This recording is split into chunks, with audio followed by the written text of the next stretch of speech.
For 7 years, I transferred exactly $1,250 to my parents every month. I believed it kept the roof over their heads while my sister, Lena, lived without consequences. I was the reliable one, but when I finally looked past the guilt and checked the transaction details, I realized I wasn't saving my family. I was bankrolling a lie that was about to cost me everything. The rain in Merriwick always felt personal. It was a cold, gray drizzle that seeped into the bones of the city, turning the brick facades of the downtown corporate district into slick, imposing walls that seemed to lean in on you. I stood by the window of my office on the 14th floor, watching the traffic crawl along the wet pavement below. My reflection in the glass looked tired. I was 33 years old, and I looked every single minute of it. My name is Hazel Price, and in the unspoken hierarchy of my family, I am the one who handles things. I am the reliable one. The steady hand, the bank. I turned back to my desk, where my budget spreadsheet was open on the monitor. It was a grid of strict discipline, a testament to the life I had built through caution and denial. Rent, utilities, groceries, insurance, savings, and then the line item that ate the largest hole in my paycheck every single month. Family support. $1,250 for 7 years. I had transferred that amount on the first of every month. It was not a gift. It was not a gesture of abundance.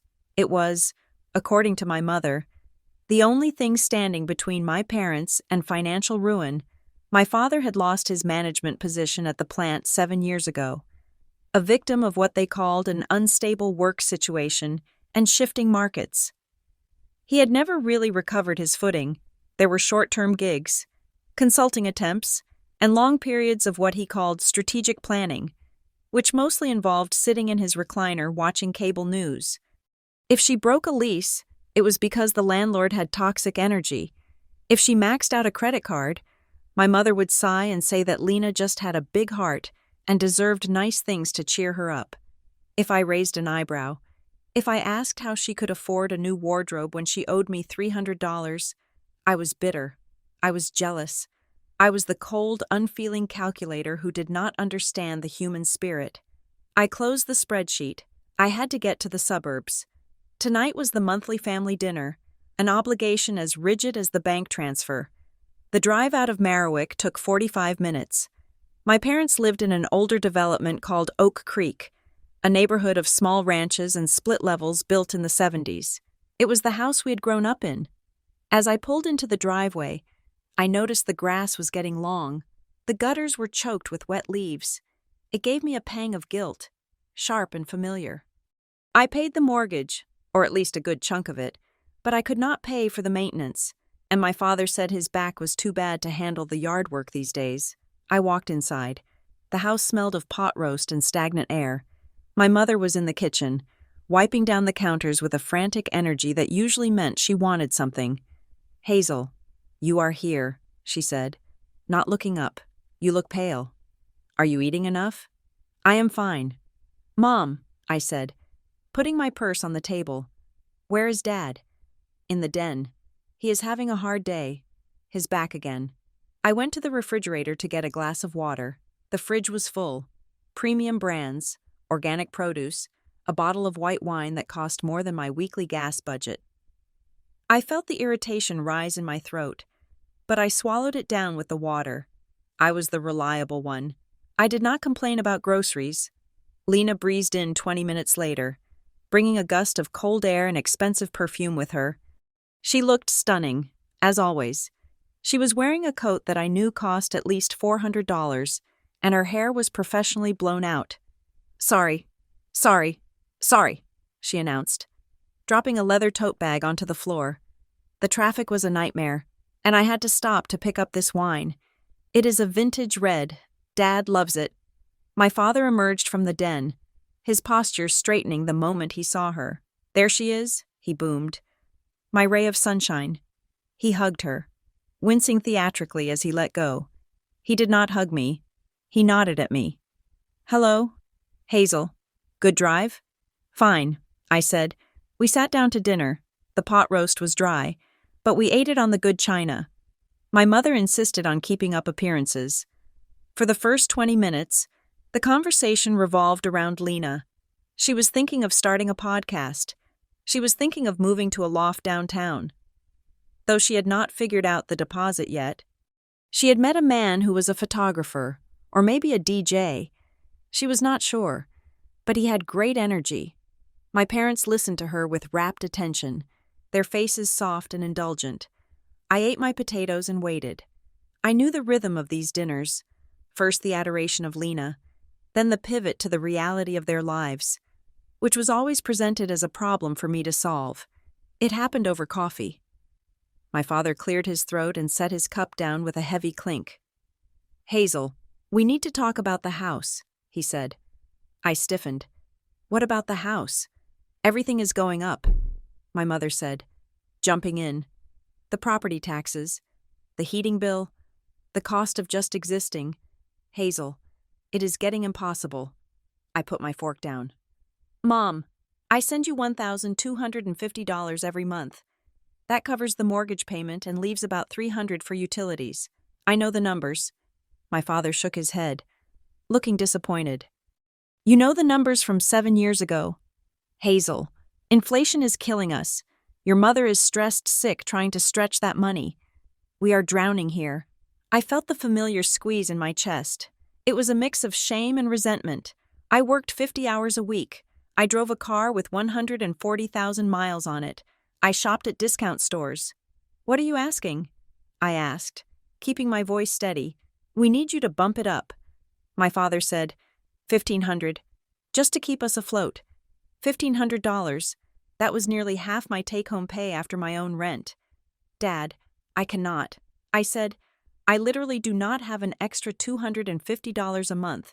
My rent went up this year too," Lena chimed in, swirling her wine. "Hazel, do not be stingy. They are mom and dad. You have that corporate job with the benefits. You are probably sitting on a pile of savings." I turned to look at my sister. Her eyes were bright, unclouded by the kind of stress that kept me awake at night. "I am not stingy. Lena," I said, "I am on a budget. If I pay $1,500, I cannot put anything into my retirement. I cannot save for emergencies." "Emergencies?" my mother said, her voice rising. "We are the emergency. Hazel, your father gave his life for this family. He worked himself into the ground for you girls.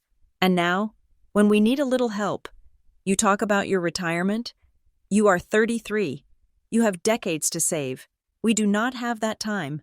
The guilt was weaponized, honed by years of practice. I looked around the table. My father's aggrieved frown, my mother's watery, accusing eyes, Lena's judgmental smirk. I was the villain because I wanted to keep enough money to buy my own groceries. "I need to think about it." I said, "I need to look at my finances." My father laughed. A short, bitter sound. "She needs to look at her finances." We are talking about survival, and she is talking about spreadsheets. Unbelievable. I finished the meal in silence. I did not agree to the increase, but I did not say no. Either. I never said no. I just absorbed the pressure until it became a part of my anatomy.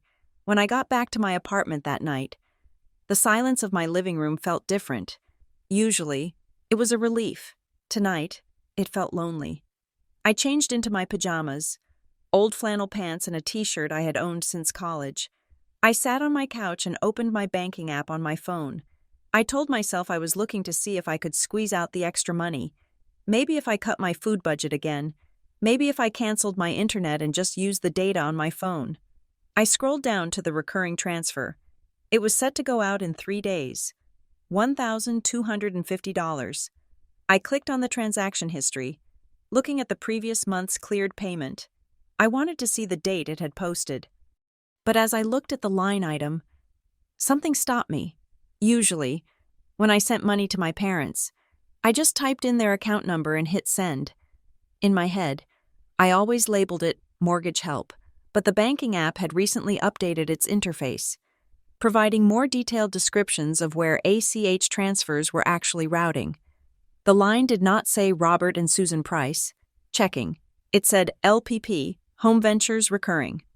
I frowned. bringing the phone closer to my face. I had never heard of LPP Home Ventures. I assumed it was just some holding company name for their bank, or maybe the way the mortgage servicer processed incoming transfers if my parents had set up an auto draft. I tapped on the transaction to expand the details. Merchant. LPP Home Ventures. LLC. Type. Recurring. ACH. Category. Real estate/leasing. It was strange. My parents banked with a standard national chain. Why would a transfer to their personal checking account show up as a payment to a limited liability company? I stared at the glowing screen until my eyes burned. A tiny, cold knot formed in my stomach. It was probably nothing. Banks were complicated. Systems were weird. Maybe my dad had set up a business account years ago for his consulting work, and I was just paying into that. But he had said they were drowning. He had said they needed money for the mortgage.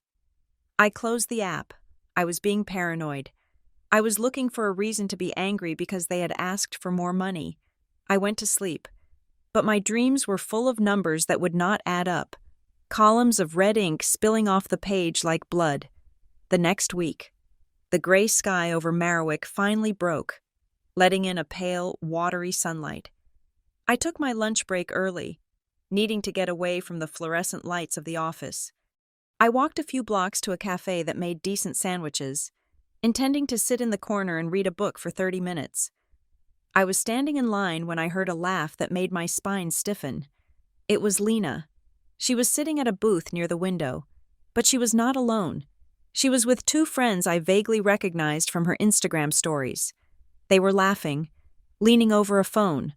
I watched, frozen, as the barista handed Lena a tray with 3 large iced lattes and a pile of pastries. "That will be $42, the barista said. Lena whipped out a card. It was a heavy metal card. I heard it clatter on the counter. A premium travel rewards card, the kind with a $400 annual fee. I stepped out of the line and walked over to the booth. "Lena?" She looked up, startled. For a split second, I saw panic in her eyes, but she smoothed it over instantly with a dazzling smile. "Hazel! Oh my God, what are you doing here? I work 3 blocks away," I said. "I am getting lunch." Right. Corporate life." Lena gestured to her friends. "You guys know Hazel. My big sister. The serious one." Her friends smiled politely. I looked at the coffee tray. I looked at the credit card she was sliding back into her designer wallet. "Nice card," I said. "I did not know you had that one." Lena shrugged. "I travel a lot. The points make sense." "You travel a lot?" I asked. "Lena, last week Mom said you were overwhelmed and could not make rent." Lena's smile tightened at the edges. Her friends looked away, suddenly interested in the cafe decor. "I am figuring it out." "Hazel, God, why do you always have to audit me? Can I not just buy coffee for my friends without an interrogation? It is a $50 coffee run." "Lena." "And?" Lena stood up, grabbing her latte. "We are actually leaving. We are driving down to the shore for the weekend. We rented this amazing beach house for a couple of days to decompress. The shore, a rental house, gas, food." "How are you affording a weekend trip?" I asked, my voice staying low but vibrating with intensity. Lena leaned in close, her perfume sickly sweet. She smirked, a look of pure, unadulterated entitlement. "Not everything is your business." "Hazel." She brushed past me, her friends trailing behind her like ducklings. I stood there, watching her walk out the door. My hands were shaking. My parents were begging me for money because they were drowning. And Lena was dropping $50 on coffee and heading to a beach house. I did not buy a sandwich. I walked back to my office, sat down at my desk, and called my mother. She picked up on the 3rd ring. "Hazel, is everything okay? You never call during the day." "Mom," I said, "I need to see the bills." There was a silence on the other end. A long, heavy silence. "Excuse me? I need to see the mortgage statement." I said, "I need to see the utility bills. I need to see a breakdown of the household expenses." "Hazel, I do not understand." "I am trying to budget." "Mom, You asked for $1,500. If I am going to give you that kind of money, I need to see where it is going. I want to help you plan." The silence turned sharp. I could hear her breathing. "You do not trust us," she said. Her voice was small. "Wounded. That is what this is. You think we are stealing from you. I did not say that. I just want to see the paperwork. After 7 years. My mother whispered, after everything we sacrificed to raise you, we put clothes on your back, we paid for your braces, we co-signed your first car loan, and now you treat us like employees you are auditing? Mom, it is just receipts. I am handing the phone to your father. I cannot do this." There was a fumbling sound, and then my father's voice boomed in my ear. "What is this I hear about you upsetting your mother?" "Dad, I just asked to see the mortgage statement. You are interrogating her," he shouted. "You are making her cry. Is this about the money? You want to keep your precious money so bad? Fine, keep it. Let the house rot. Let us freeze in the winter. If that is the kind of daughter you are, then fine. But do not you dare call here and demand receipts like we are criminals. Dad, I do not want to hear it. Call us when you remember who your family is." The line went dead. I sat there, holding the phone, my heart hammering against my ribs. I felt like a child again, scolded and small. Maybe I was wrong. Maybe I was being cruel. They were my parents. They were old. They were struggling. But the image of Lena's metal credit card kept flashing in my mind. LPP, Home Ventures, the beach house. 2 days later. The mail arrived at my apartment. I usually just got flyers and bills, but this time there was a white envelope with a handwritten forwarding label on it. It had originally been sent to my parents' address in Oak Creek, but someone, probably my mother, in a passive-aggressive fit of clearing out old mail, had stuck a yellow sticker on it and forwarded it to me. The return address was not familiar. BHE, Homeowners Association. I frowned. My parents did not live in an HOA. Oak Creek was a free-for-all of older homes. I tore the envelope open. Inside was a formal notice printed on heavy bond paper. Notice of delinquent assessment. To Hazel Price. Re. 4208. Whispering Pines Court. Briar Hollow Estates. Dear Ms. Price, this letter serves as a formal notification that your account is past due in the amount of $640 related to quarterly association dues for the property listed above. I read it twice, then a third time. Briar Hollow Estates. I knew that name. It was a new development about 20 miles north of Merriwick. It was gated. It was expensive. It was the kind of place where the townhouses started at $400,000 and the lawns were manicured with scissors. I did not live in Briar Hollow Estates. My parents did not live in Briar Hollow Estates, but the letter was addressed to me, not my parents. Me. My hands started to tremble. I walked over to my laptop and typed in the address. 4208 Whispering Pines Court. The listing popped up on a real estate site. It was a stunning townhouse. Brick front, 2-car garage, 3 bedrooms, hardwood floors. It had been sold 4 years ago. I looked at the date on the letter. It was current. I sat down on the floor, the paper crinkling in my fist. A terrible, cold clarity was washing over me. My banking app said LPP, Home Ventures. The letter said, Hazel Price. The address was a luxury townhouse. My parents claimed they were drowning in their old, crumbling house, needing my money to keep the lights on. But my money wasn't going to the electric company. My money was going to an entity I didn't know, and my name was attached to a house I had never set foot in. I thought about Lena's smirk. Not everything is your business. I thought about my father's explosion when I asked for receipts. You need receipts? They weren't hiding their poverty. They were hiding their assets. I stood up. I walked to the kitchen and poured the rest of my coffee down the sink. My hand was steady now. The shaking had stopped, replaced by a low, humming vibration in my chest. It was the feeling of a bridge burning, the structure collapsing into the water below. I picked up my phone. I opened my banking app. I went to the recurring transfer for $1,250. I did not hesitate. I did not call my mother to ask for permission. I did not worry about my father's back. I hit cancel. Then I went to my calendar and marked the date. Because I knew, with the certainty of a woman who has finally opened her eyes, that the war had just begun. I was going to find out exactly what I had been paying for. I was going to find out whose life I had been funding while I ate leftovers and worried about my retirement. And if finding the truth made me the villain in their story, then I would be the villain. I would be the best villain they had ever seen. I folded the HOA letter and placed it in a fresh file folder on my desk. I labeled the folder Evidence. I was ready. The morning after I found the HOA notice, I did not go to work. I called in sick.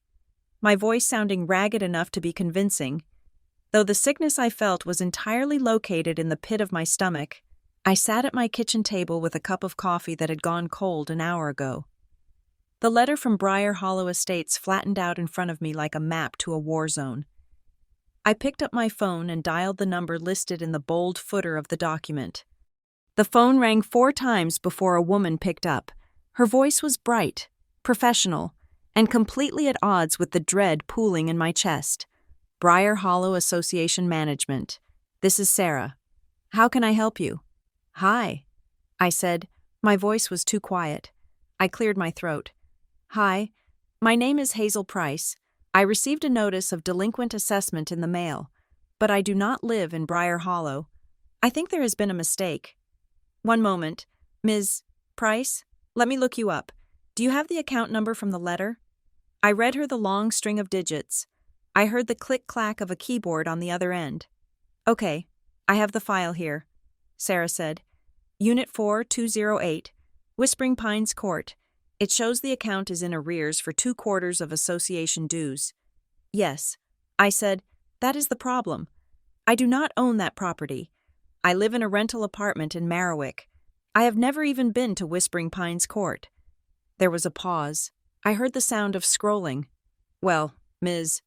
Price, your name is listed here as the primary contact and responsible party for the unit, along with an LPP, Home Ventures, LLC. But the correspondence address we have on file was updated last month to your address in Marowak. Before that, it was going to a P.O. box in Oak Creek. Oak Creek, my parents' town. I gripped the phone tighter. Who authorized the address change? I asked. I would have to check the logs, but it looks like it was an automated update from the owner portal. Someone logged in and changed it. I felt a wave of nausea. My parents must have forwarded the mail. Or maybe they had simply stopped checking the P.O. box and the system auto-updated. Sarah, I need to know who signed the initial agreement with the HOA, because it was not me. I cannot see the original deed here, Sarah said, her voice cooling slightly. I just see the account details. If you are disputing ownership, you would need to contact the county recorder or the title company. But as far as our system is concerned, you are the responsible party. I hung up without saying goodbye. Responsible party. The phrase echoed in my head. I opened my laptop. My hands were shaking so badly I mistyped my password twice. I navigated to a credit monitoring site, one I had not checked in years because I knew my credit was good. I paid my bills. I was the reliable one. I assumed my score was sitting safely in the high 700s, boring and stable. I logged in. The number that flashed on the screen was 612. My breath hitched. 612. That was impossible. That was the score of someone who missed payments. Someone who was drowning. I clicked on the full report. I scrolled past my student loans, past my small car loan, past my one credit card with its 0 balance, and then I saw it. Mortgage loan. Sun Valley Lending. Opened 7 years and 2 months ago. Original balance $340,000. Current status, past due. I stared at the screen. The date the loan was opened was exactly 2 months before I started sending my parents the monthly support payments. The payments I thought were helping them keep their crumbling split level in Oak Creek. I clicked on the payment history for 7 years. The payments had been made on time. $1,250. My transfer amount, it matched perfectly. To the penny. I was not helping my parents with their mortgage. I was paying the mortgage on a townhouse in Briar Hollow, a townhouse I did not own, but one that was apparently anchored to my credit report like a concrete block. I grabbed a notebook and a pen. I wrote down the name of the lender, Sun Valley Lending. I found their customer service number and dialed. This time, the wait was longer. I sat through 20 minutes of saxophone music, my leg bouncing nervously under the table. When a representative finally answered, his name was Marcus, and he sounded tired. Sun Valley Lending. Marcus speaking. I need information on a loan. I said, my social security number is... I gave him my information. Okay, Ms. Price, I see the account. You are calling about the late notice? I am calling because I did not open this loan. I said, I want to know how my name is on it. Marcus sighed. Ma'am, if this is a dispute, I can transfer you to fraud. But I'm looking at the origination documents right here on my screen. I see a signed promissory note. I see a rigorous identity verification. This loan is 7 years old. I never signed it. I said, my voice rising. I never bought a house in Briar Hollow. You are listed as a co-borrower, Marcus said, along with, let me see, LPP Home Ventures. Who signed for LPP Home Ventures? I demanded. I cannot disclose that information without the other party present, but your signature is on the guarantee. Ms. Price. Electronic signature and wet ink on the notary forms. Send them to me. I said, send me everything you have. I can email you a copy of the closing package. Marcus said, but ma'am, until a fraud investigation is completed, you are still liable for the missed payment. Send it. I snapped. I hung up and sat in the silence of my kitchen. The betrayal was so large I could not fit it inside my head. It wasn't just money. It was 7 years of my life. 7 years of eating tuna sandwiches. 7 years of saying no to trips with friends. 7 years of worrying about my parents, thinking they were struggling, thinking I was their savior. All that time, they were building equity in a secret property. I picked up my phone again. I did not want to text. I did not want to give them the chance to compose a lie. I dialed my father's cell phone. He answered on the second ring. Hazel? Why are you calling me at 10 in the morning? Dad, I said. My voice was deceptively calm. I am looking at my credit report. There was a pause, a hesitation that lasted only a second. But in that second, I heard the guilt. And? He said, and I see a mortgage for a townhouse in Briar Hollow. $340,000. Opened 7 years ago. Hazel, listen, did you use my name? I asked. Did you use my social security number to buy a house? My father's voice changed instantly. It shifted from confusion to the loud, defensive boom he used whenever he felt cornered. Use your name? He shouted. Hazel, you are talking like we are strangers, like we are criminals. We are your parents. Did you sign my name? I asked again. We did this for the family, he yelled. It was an investment. We needed a co-signer because my credit was shot after the layoff. You had the credit. We were going to tell you, but we didn't want to worry you. We handled the payments. We never missed a single one until you started playing games this month. So the money I sent you, I said, the mortgage help. It wasn't for your house. It was for this. It is all the same pot. Hazel, money is money. We were building something for the future, for everyone. And now you are interrogating me? After everything we have done for you? You committed fraud. Dad, you stole my identity. Stop using that word, he screamed. You are ungrateful. That is what you are. You are breaking this family apart over paperwork. Your mother is sitting right here crying because her daughter has turned into a cold-hearted accountant. Put Mom on. I said, she won't speak to you. He spat. She is too upset. You have broken her heart. He hung up. I lowered the phone. I did not cry. I think I was in shock. The gaslighting was so immediate, so practiced. They had turned my discovery of a felony into a character flaw. I was ungrateful. I was cold. I opened my banking app again. The next transfer was scheduled for 3 days from now. I went into the settings. I did not just cancel the single instance. I deleted the payee entirely. I scrubbed the connection. I sat back, waiting for the fallout. It took 3 hours. My phone buzzed with a text message. It was not from my parents. It was from Lena. I looked at the preview on the lock screen. So you are really doing this to them, Wow. After they raised us, you are cutting them off because of a technicality? You are unbelievable. Hazel.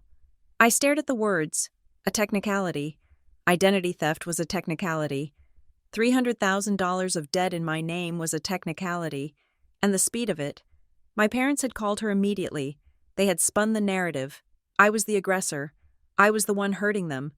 Lena was the loyal soldier, stepping in to defend the fortress.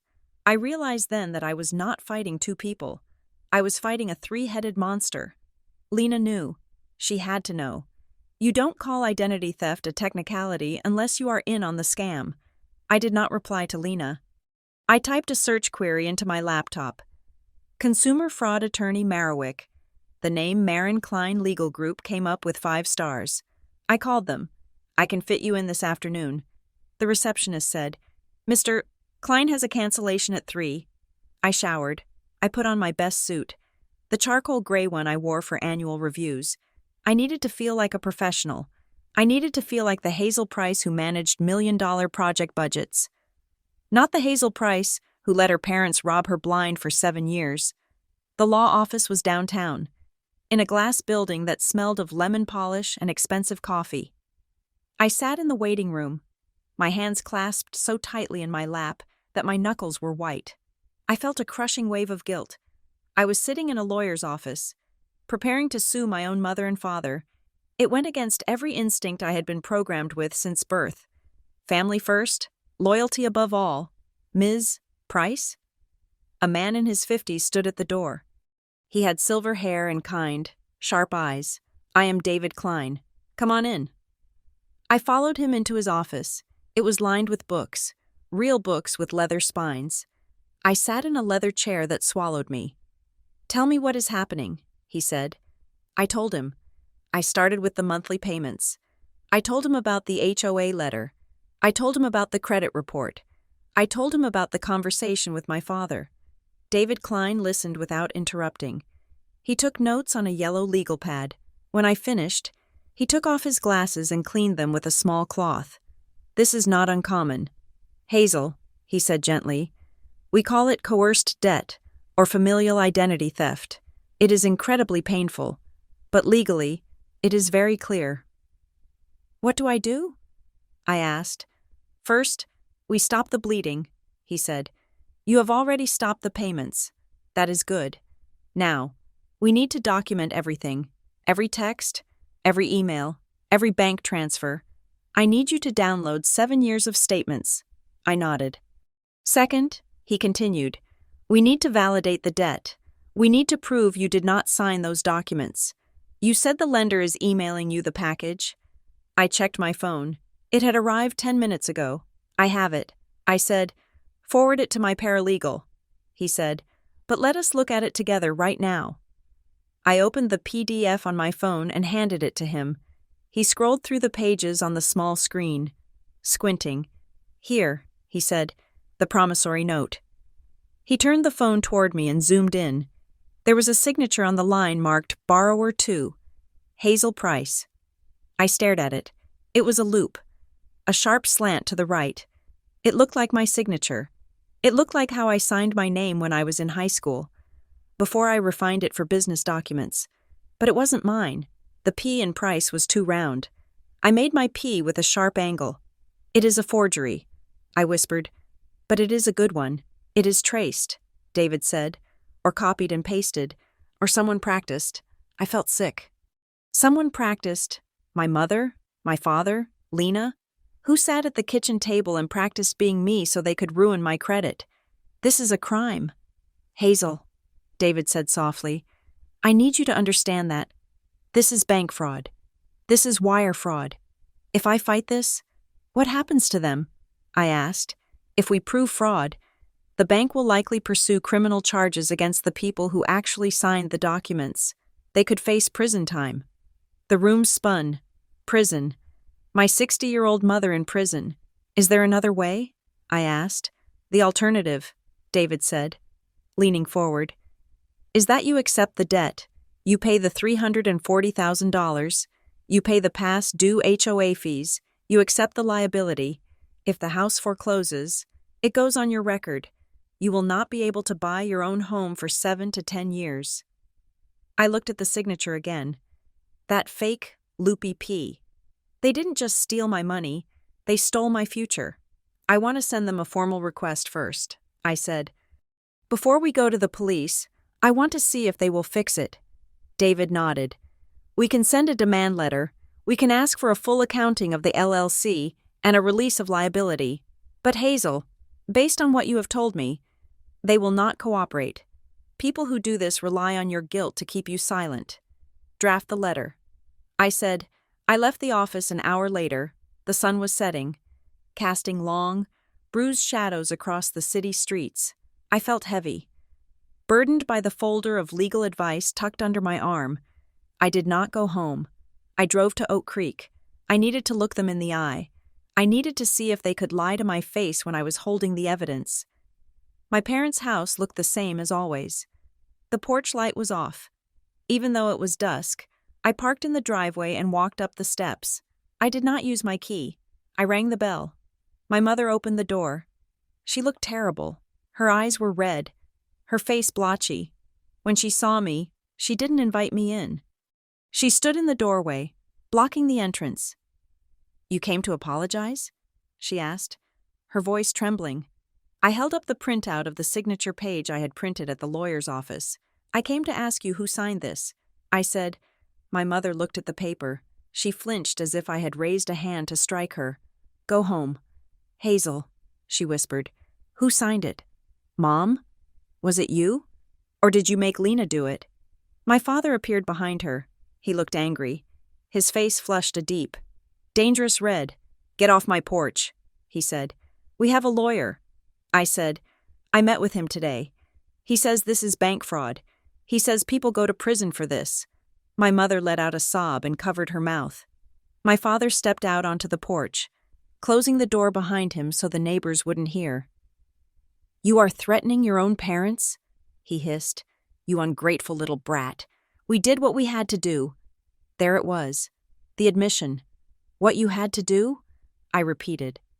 You had to buy a luxury townhouse in a gated community? That was a necessity? It was an investment, he insisted, though his voice wavered slightly. We were going to flip it. The market was hot. We thought we could make a quick $50,000 and pay off this house. But then the market cooled, and we had to hold it. We were trying to build wealth for the family. For you? For me? I laughed. A sharp, hysterical sound. You put the debt in my name. You took the profit, if there was any, and you put the risk on me. There is no profit yet, he said. But there will be. You just have to be patient. You just have to keep paying the monthly note. When we sell, we will pay you back. I swear. I looked at him. I looked at the man who had taught me to ride a bike. The man who had walked me to the bus stop. I saw a stranger. I saw a desperate, delusional man who would burn his daughter to keep himself warm. And what about LPP Home Ventures? I asked. Who is that? My father broke eye contact. He looked at the driveway. That is the holding company, he muttered. Who are the members? Dad? It is me, your mother, and Lena. The air left my lungs. Lena owns a third of the company, I said slowly. Lena is an owner, and I am just the debtor. She did the design work, my father stammered. She picked the finishes. She put in sweat equity, Lena, who had never worked a hard day in her life. So Lena owns the house, I said, and I pay for the house. Hazel, please, my father said, reaching out a hand. Just calm down. Just come inside. We can work this out. Just restart the payments. Give us 6 months to sell, and we will fix everything. Do not get lawyers involved. Do not ruin Lena's future. Lena's future. That was the breaking point. It always came back to protecting Lena. I stepped back, out of his reach. I am not restarting the payments, I said. Not $1. You will ruin us, my father shouted. They will foreclose. Then let them foreclose, I said. I turned and walked back to my car. My father was yelling after me, calling my name, calling me selfish, calling me a traitor. I got into my car and locked the doors. I drove away, I drove until the house was just a speck in the rearview mirror, and then it was gone. I pulled over in a parking lot of a grocery store a few miles away. I turned off the engine. I sat in the dark, listening to the ticking of the cooling engine. I had lost them. I knew that. By refusing to be their victim, I had ceased to be their daughter. I took out my phone and blocked Lena. I hesitated over my parents' numbers, then blocked them too. I needed to protect myself. I was not doing this for revenge. Not yet. I was doing this because I was standing on the edge of a cliff, and the people I loved most in the world were trying to push me off. I started the car. I had a lot of paperwork to do. I had to scan 7 years of bank statements. I had to draft a timeline for David Klein. I was done being the reliable one. It was time to be the formidable one. The silence I had imposed by blocking my parents did not last long. It was broken not by their voices, but by the machinery they had set in motion 7 years ago. It started on a Tuesday, 4 days after I stopped the payment. My phone began to ring with numbers I did not recognize, area codes from Arizona, Delaware, Florida. At first, I let them go to voicemail, thinking they were spam, but then the voicemail started leaving a digital footprint on my screen. This is a message for Hazel Price regarding a time-sensitive matter with Sun Valley Lending. Please return our call immediately to prevent further escalation. Escalation. It was a sterile corporate word for ruin. Then came the letter. It was not a friendly reminder. It was a notice of default. The envelope was red, a screaming scarlet strip across the top that demanded attention. It arrived at my apartment because I had updated the address with the HOA, and the systems had begun to talk to each other. Failure to remit payment of $1,250 plus late fees of $140 will result in acceleration of the loan balance. I stared at the paper. Acceleration. It meant they would demand the full $340,000 immediately. My resolve, which had felt like iron a few days ago, trembled. I was not just fighting my family. I was fighting an algorithm that did not care about betrayal or fraud. It only cared about the date and the dollar amount. I unblocked my parents. I needed to know what they were doing. The moment the block lifted, my phone flooded. 17 missed calls, 23 texts. Hazel, pick up. We need to talk. You are making a mistake. Do not do this to us. And then, the tone shifted, the pleading stopped, and the silence returned. They had realized I wasn't caving. They had realized the money wasn't coming, so they switched tactics. I logged onto social media that evening. Against my better judgment, I did not follow Lena anymore, but I had a burner account I used for checking trends for work.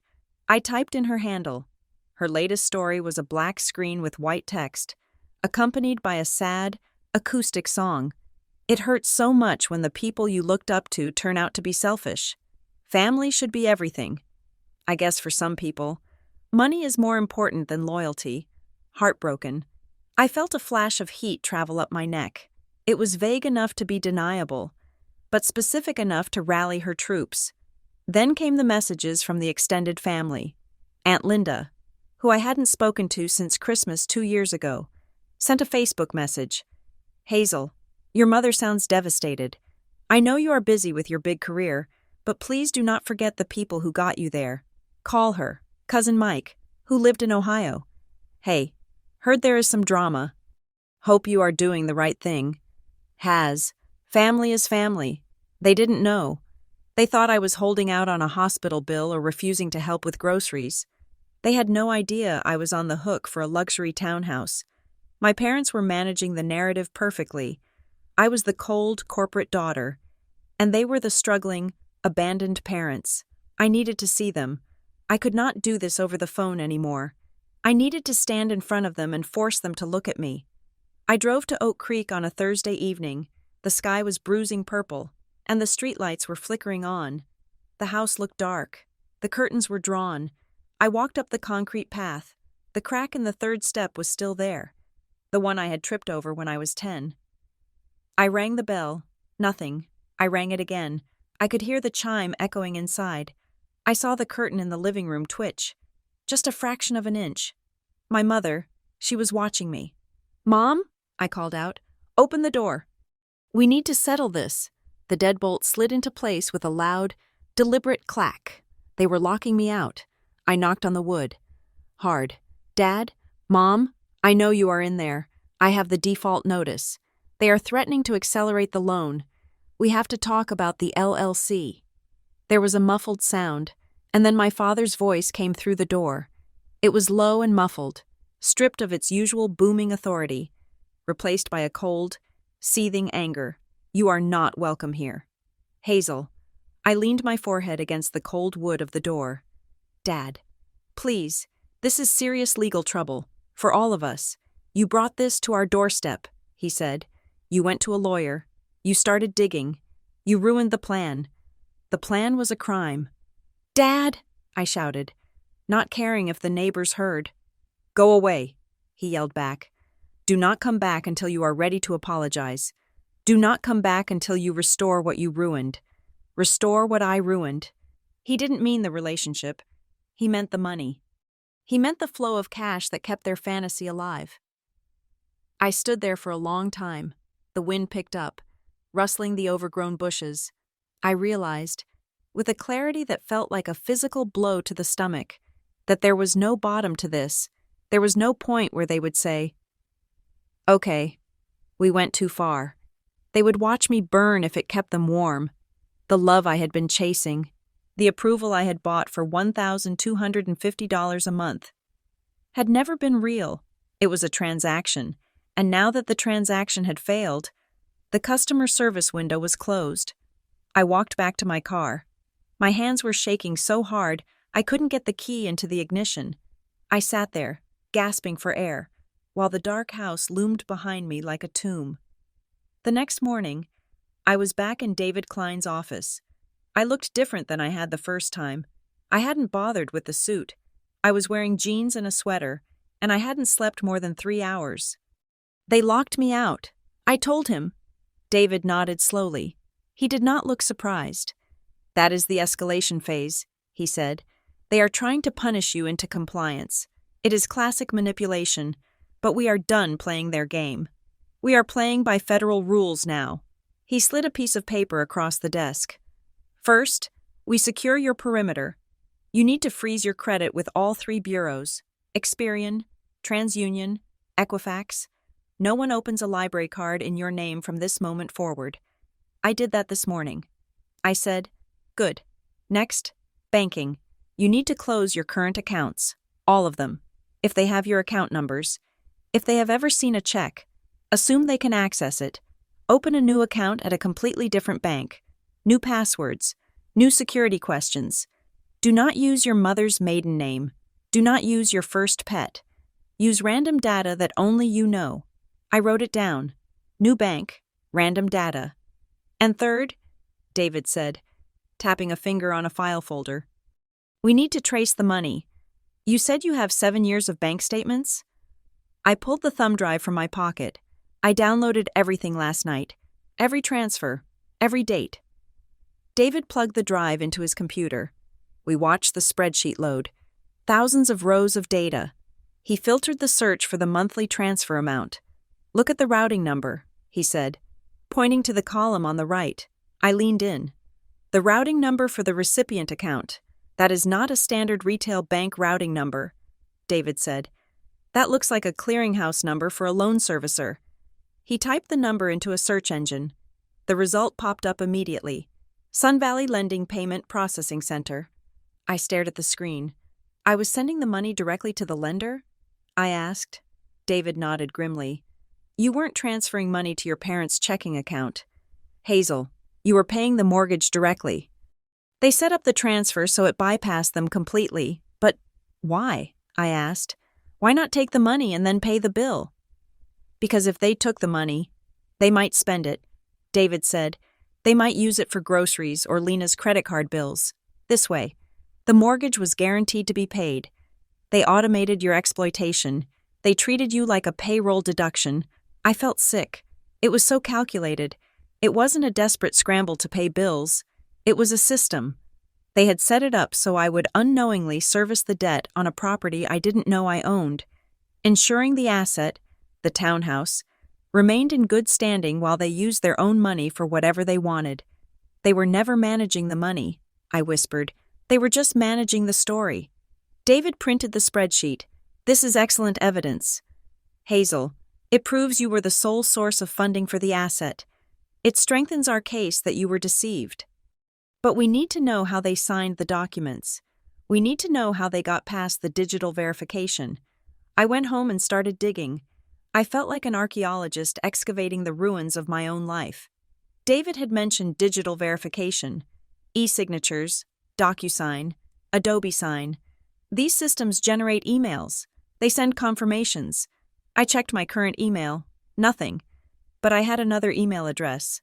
An old one from my college days. Hazel P_writes.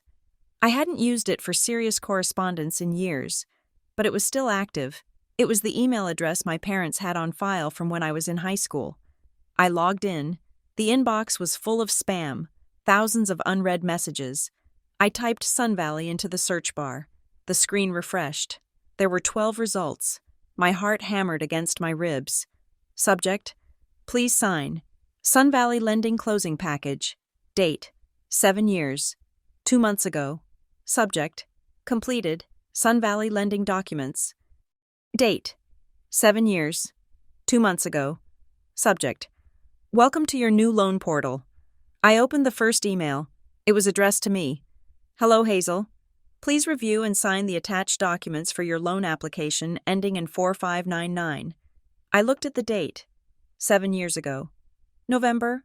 Where was I in November 7 years ago? I closed my eyes, trying to access the timeline of my 20s. November. That was the year I had the surgery. Appendicitis that had turned into peritonitis. I had been in the hospital for 6 days. I had been on heavy painkillers for 2 weeks after that. I had been staying at my parents' house because I couldn't walk up the stairs to my apartment. My eyes flew open. I was there. I was in their house. I was high on oxycodone and sleeping 18 hours a day. My laptop had been on the kitchen table. My phone had been on the nightstand. I clicked on the viewed history of the email. It had been opened at 2 p.m. on a Tuesday. I remembered that Tuesday. I had been asleep. I remembered waking up and seeing Lena sitting in the chair next to my bed, playing on her phone. Hey, sleepyhead, she had said, you have been out for hours. I realized with a jolt of nausea how easy it had been. Lena knew my passwords. She was the one who helped me set up my recovery email.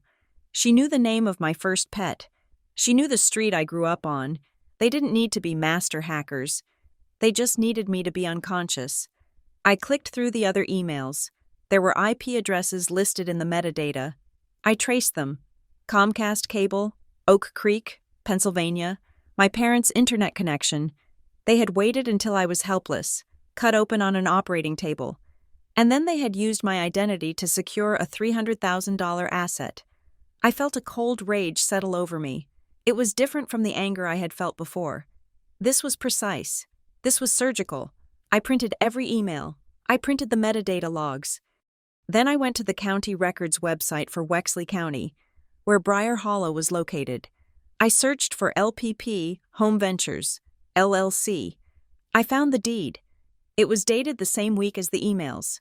Grantee, LPP Home Ventures, LLC. I clicked on the associated documents. There was a personal guarantee filed with the deed. I downloaded it. Guarantor, Hazel Price. But then I saw something else. A second document filed 2 years ago. Modification of mortgage. I opened it. It was a cash-out refinance. Amount: $45,000. Disbursement: wire transfer. They had refinanced the house 2 years ago. They had pulled $45,000 of equity out of the property. Equity that I had paid for. I sat back in my chair. $45,000. 2 years ago. Lena had gone to Europe for a month. She had said she won a contest. 2 years ago. My parents had bought a new SUV. They said they got a great deal on a lease. They were stripping the equity as fast as I was building it. I had enough. I had the emails. I had the IP addresses. I had the refinance documents. I picked up my phone and sent one text message, a group chat to my mother, my father, and Lena. Come to my apartment. Tomorrow. 10 a.m. If you are not here, I go to the police at noon. They showed up at 9:45. My apartment was small, but I had cleaned it until it smelled like bleach. I wanted it to feel like a sterile environment. I wanted them to be uncomfortable. My mother came in first. She looked smaller, older. She wouldn't meet my eyes. My father followed, his jaw set in a hard line. And then Lena. Lena looked tragic. She was wearing no makeup, her hair pulled back in a messy bun. She was wearing an oversized sweater that made her look like a child. It was a costume. I knew it was a costume. Sit down, I said. They sat on my couch. I sat in the armchair opposite them. I did not offer them water. I threw the file folder onto the coffee table. It landed with a heavy slap. I know about the emails, I said. I know I was recovering from surgery when you signed them. I know the IP address matches your house. And I know about the $45,000 cash-out refinance 2 years ago. The room went deadly silent. My father looked at the folder. He didn't touch it. Hazel, he started, his voice rough. You are looking at this all wrong. Am I? I asked. Did you or did you not sign my name while I was medicated? We were helping you, Lena burst out. Her voice was shrill, trembling. Helping me? I asked, turning my gaze to her. By saddling me with debt? We were building a future, Lena cried, tears instantly springing to her eyes. We wanted to have something real, something that was ours. LPP, Lena, Papa, Patricia, that is the family. We wanted you to be part of it, but you are always so distant. You are always so obsessed with your own little life. I stared at her. LPP, Lena. Papa, Patricia, I wasn't even in the name of the company. I was just the guarantor. I am not in the LLC. Lena, I said, I checked the filings. Because you would have said no, she screamed. You always say no. You are so rigid. You have no vision. We needed your credit, but we knew you wouldn't understand the vision. So we did it for you. We were going to surprise you when it sold. We were going to give you a share. A share of what? I asked. The debt? Because that is all there is. You took the $45,000. Where is it? We had bills, my mother sobbed. She finally looked up, her face wet with tears. Your father's medical bills, the car. Lena needed help getting her studio set up. We are a family. Hazel, we share. I don't recall sharing the decision. I said, You are so cold. My mother whispered. She shook her head, looking at me with genuine disgust. You have always been this way. Even when you were little, you count everything, you measure everything. You don't know how to just love people. I felt a crack in my chest, a deep, jagged fracture. I paid every month for 7 years. I said, I sacrificed everything for you. Is that not love? It is money, my father shouted. It is just money. You act like you gave us a kidney. You gave us cash. That is the least you could do after we raised you. And now you want to send us to jail? You want to send your sister to jail? I looked at Lena. She was rocking back and forth, hugging her knees. I have anxiety. Hazel, she wailed. I can't go to jail. I will die. I will literally die. How can you be so selfish? How can you abandon me? The word hung in the air.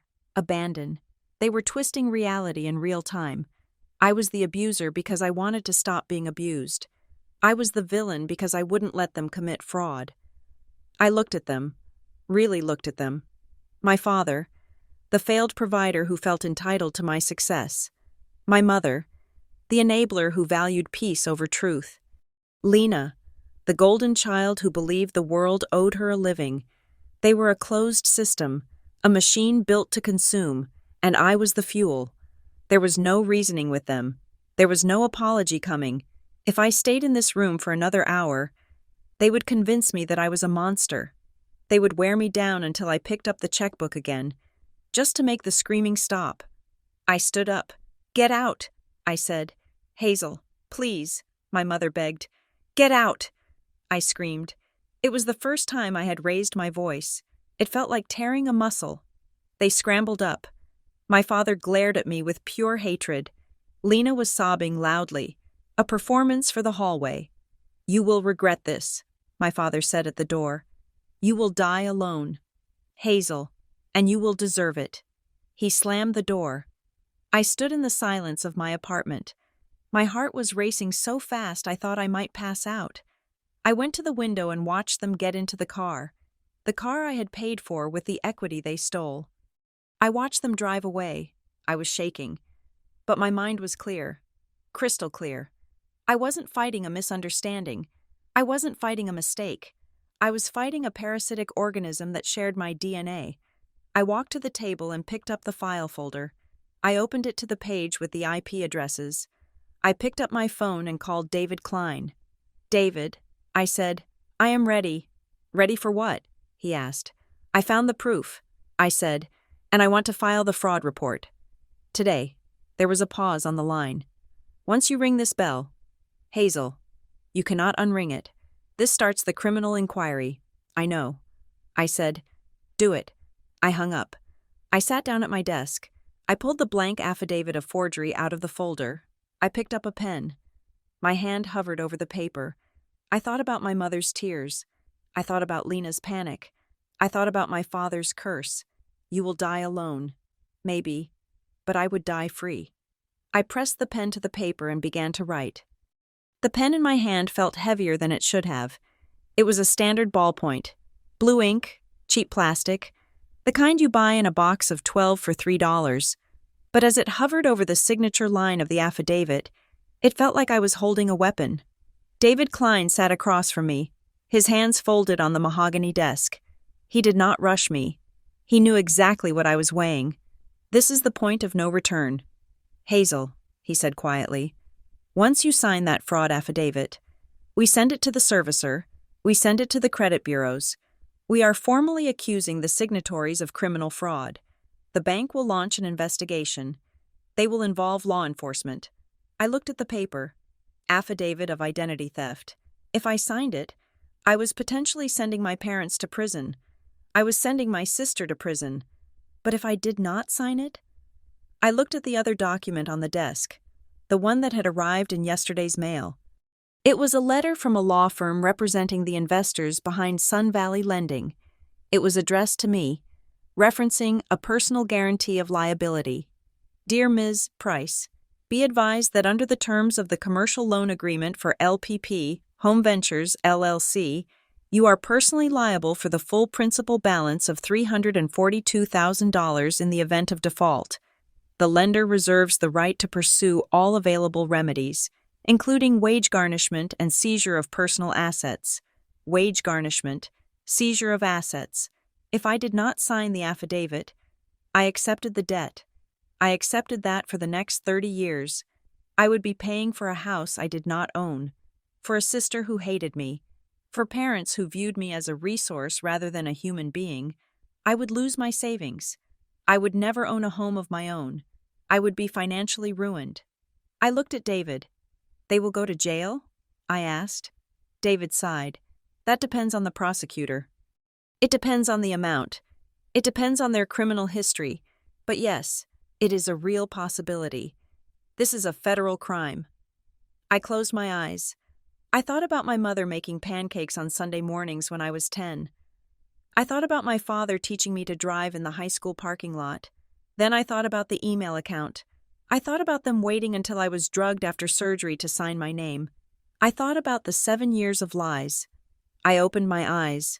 The nostalgia was a trap. It was the bait they used to keep the trap shut. I pressed the pen to the paper.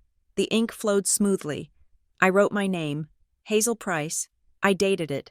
"There," I said, pushing the paper across the desk. "It is done." David nodded. He took the document and placed it in a file. "I am filing the disputes with Equifax, TransUnion, and Experian today," he said. "We are attaching this affidavit and the police report number. This should trigger a freeze on the collection activity while the investigation proceeds. But Hazel, you need to prepare yourself. The lender is going to reach out to the other parties on the loan. They are going to call your parents. Let them call, I said. I left the office and went home. But the feeling of unease did not leave me. I felt exposed. If they could sign my name on a loan, what else could they do? I spent the evening tearing apart my filing cabinet. I went through every piece of paper I had saved for a decade: old tax returns, medical records, lease agreements. I found it at the bottom of a box labeled Important Documents 2018. It was a single sheet of paper, limited power of attorney. I remembered the day I signed it. I was going on a work trip to London for 2 weeks. My mother had said, "Hazel, what if something happens while you are overseas? What if there is an emergency? You should sign this just so we can handle your mail or talk to your landlord if a pipe bursts." It sounded reasonable. I was 25. I trusted them. I read the document now. It was broad. It granted my father, Robert Price, the authority to conduct banking transactions and manage financial affairs on behalf of the principal. It was supposed to be temporary. It was supposed to expire when I came back from London. But looking at the text, I saw no expiration date. I felt a cold sweat break out on my neck. They had a legal document, signed by me, that gave them cover. I grabbed my laptop. I drafted a formal revocation of power of attorney. I used a template from a legal site. Typing furiously, I stated clearly that any and all powers previously granted were immediately revoked. I printed it. I drove to a 24-hour notary at a shipping center. I had it notarized at 11 o'clock at night. Then I scanned it and emailed it to David. I emailed it to my parents. I emailed it to every bank I had ever done business with. I was closing the blast doors. 2 days later, the intercom in my apartment buzzed. I looked at the monitor. It was Lena. She was not looking tragic today. She looked polished. She was wearing a trench coat and holding a cardboard carrier with 2 coffee cups. She looked up at the camera and waved. A small, sheepish wave. "Hazel," she said, "can I come up? I brought peace offerings. It is the pumpkin spice one you like." I hesitated. My finger hovered over the unlock button. I knew I should leave her on the sidewalk. But a part of me, the part that had spent 33 years trying to be a good sister, wanted to hear what she had to say. Maybe she was finally going to tell the truth. I buzzed her in. I met her at my door. I did not invite her all the way inside. I stood in the threshold, blocking the view of my living room. "Hi," Lena said. She held out the coffee. I did not take it. "What do you want?" "Lena?" She lowered the coffee, her smile faltering just a fraction. "I just wanted to talk," she said, face to face, without the screaming, without the lawyers, just sisters. She looked past me, trying to peer into the apartment. "Can I come in? My legs are killing me." "No," I said. "Say what you have to say." Lena sighed. She set the coffee down on the floor in the hallway. "Look, Hazel," she said, clasping her hands together. "I know you are mad. You have every right to be mad. We should have told you. That was wrong." She looked at me with big, pleading eyes. "But you have to understand the pressure we were under." She continued. "Dad was depressed. Mom was scared. We were just trying to fix things. And now it is a mess. It is a mess because you committed fraud." I said. Lena flinched at the word. "Stop saying that," she said. "It is so aggressive. Look, I have a solution. I talked to Dad. We can work this out." "What is the solution?" I asked. "Just restart the payments," Lena said. Her voice dropped to a whisper, intimate and conspiratorial. "Just for 6 months. That is all we need. The market is turning around in Briar Hollow. We can list the townhouse in the spring. We sell it. We pay off the loan. And you get your name off everything. Plus, we will give you $10,000 from the profit. For your trouble." I stared at her. She was bargaining with me. She was trying to bribe me with money that didn't exist, to pay a debt that wasn't mine. "And if it doesn't sell in 6 months?" I asked. "It will," Lena insisted. "I have a realtor friend. She says the market is hot. Please, Hazel, if you don't pay, the default becomes a foreclosure. It ruins your credit too. It ruins all of us. Just be the bigger person. One last time. Be the bigger person. The mantra of my life." Be the bigger person so Lena can stay small and selfish. No, I said. Lena froze. What? No, I repeated. I am not paying another cent. I am not waiting for spring. I signed the fraud affidavit. Lena, it is already filed. The color drained from her face. Her expression shifted instantly. The soft, pleading sister vanished, and in her place was something hard and ugly. Her lips curled back from her teeth. You did what? She hissed. I reported it. I said, the police will probably be contacting you soon. You bitch. Lena spat. The venom in her voice was shocking. You absolute bitch. You are going to send Mom and Dad to jail? Over money? Over the truth? I said, you are jealous, Lena said, her voice rising to a shriek. You have always been jealous. You are jealous because they love me more. You are jealous because I have a life and you have a spreadsheet. You are a miserable, lonely spinster, Hazel, and you are going to die alone. I looked at her. I saw the fear behind the rage. She was terrified. She was a child who had broken a vase and was screaming at the glue for not holding it together. Get out of my building, I said. I am leaving, she said.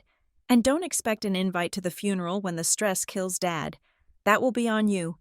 She turned and stomped down the hall, leaving the 2 cups of coffee cooling on the floor mat. I closed the door and locked it. I leaned against the wood, my heart pounding. They love me more. She had said the quiet part out loud. That evening, my phone rang. It was my father. I let it go to voicemail. Then I listened to the message. Hazel, it is your father. Pick up. We need to clarify something.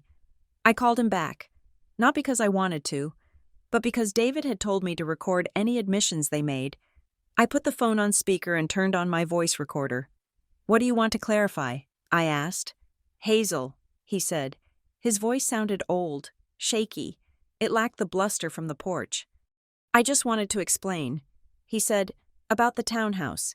You have to understand, it was originally meant to be a legacy, an investment for the family, a legacy I paid for. I said, we couldn't get the loan. Hazel, he said, after the layoff. My credit was shot. Your mother's was tied to mine. But you had that clean record. We just needed a bridge. It was supposed to be temporary, just until I got back on my feet. We always meant to tell you. We were going to surprise you with the deed once it was paid off. I listened to the lie. It was a clumsy, retroactive continuity. Dad, I said, you refinanced the house 2 years ago. The line went silent. I saw the documents. I said, you took $45,000 out of the equity. Where did that money go? Hazel, that is complicated, he stammered. It is not complicated. I said, it is simple math. You took $45,000 out of the house I was paying for. Did you use it to pay down the principal? No. Did you use it to fix the roof? No. Where is the money? We had expenses, he cried. Living expenses. What expenses? I pressed. I was paying your mortgage. I was paying for the townhouse. What expenses cost $45,000? He refused to answer. He started mumbling about medical bills, about the cost of groceries, about how expensive it was to be old in America.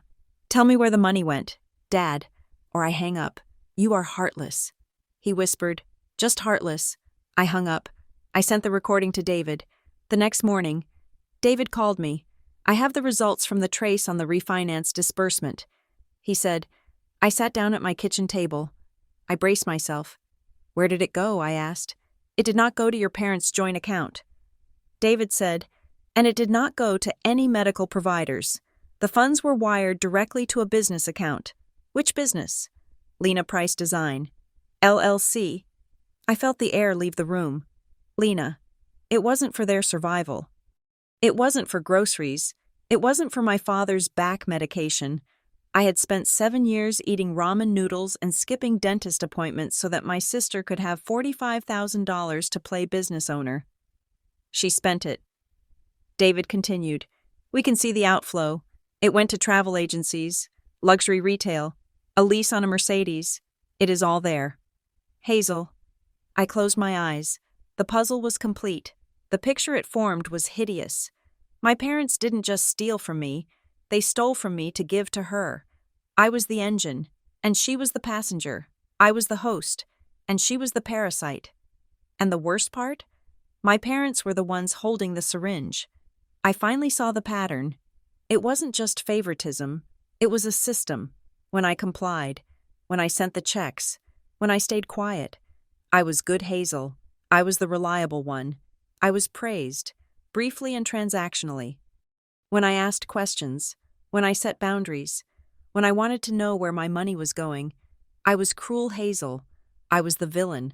I was the cold, unfeeling monster. Their affection was not love. It was a reward system for compliance. It was a treat you gave a dog when it did a trick. And if the dog stopped doing the trick, you stopped giving the treats. I realized then that I had never actually been loved by them. Not really. I had been used.